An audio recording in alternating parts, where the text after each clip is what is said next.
Good evening sa inyong lahat and welcome sa ating YouTube channel, Bagong Pilipinas, Old Queen TV.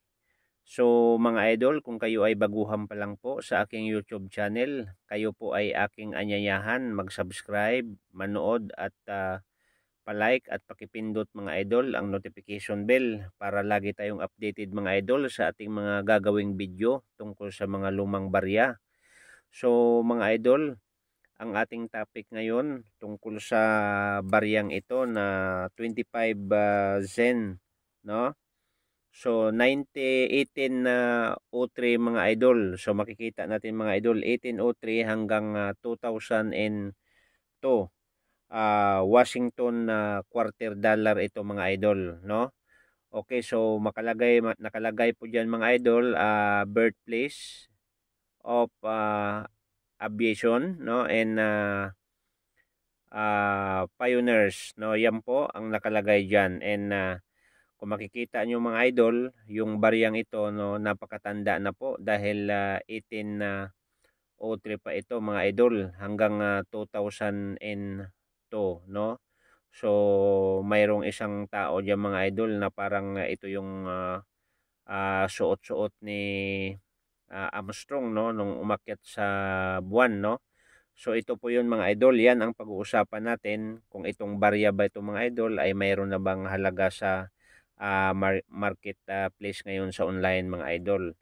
So bago tayo mapunta doon mga idol sa price, no, ng coins na ito ay nais ko munang batiin at tayo ay magpapasalamat sa lahat ng mga nanonood sa aking YouTube channel. Thank you so much sa mga nag-like and thank you so much sa mga nag-subscribe.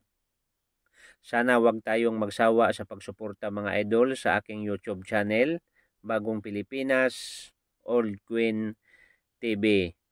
No, so ngayon mga idol ay pupunta na tayo doon sa topic po ng ating barya, 25 cent, 1803 hanggang 2002, Washington quarter dollar mga idol. Ayan.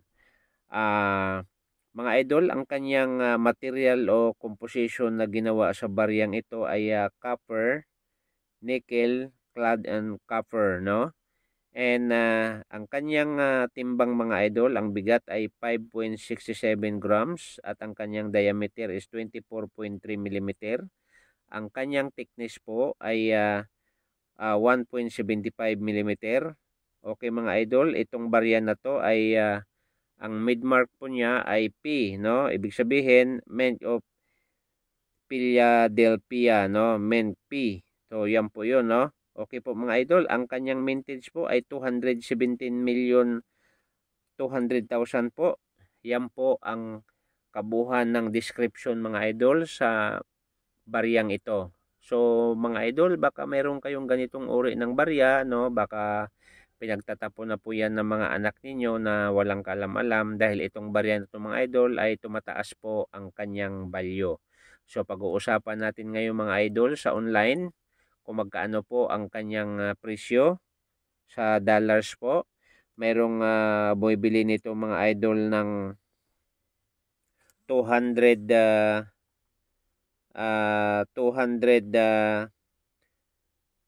pesos at sa dollar po mayroong bibili nito mga idol ng $120, mayroong $250, mayroong $150 at saka mayroong $300 mga idol. So nasa $300 mga idol, so malaki-laki na po yan, no?